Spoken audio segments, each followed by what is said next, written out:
அவசாரியா போன மாதை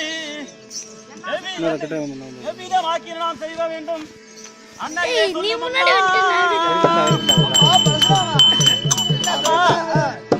ஒரு பெண்ணாகப்பட்டவள் ஒரு கணவனை மணந்து அந்த கணவனோடு இணைந்து 5 பிள்ளைகளை பெற்ற பிறகு அந்த பிள்ளைகள் வளர்ந்த பிறகு அவச்சாரியா போனா அந்த பெண்ணுக்கு என்ன பேர்பட்ட பெண்ணுக்கு என்ன கொடுக்கலாம் சொல்லுங்கம்மா.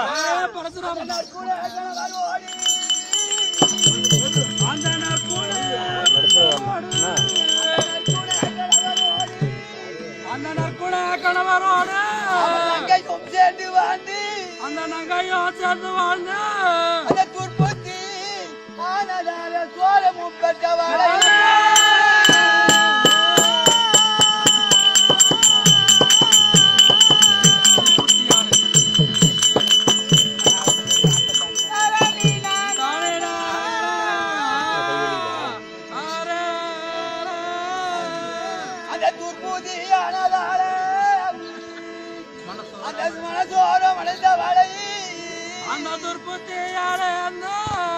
மனசோர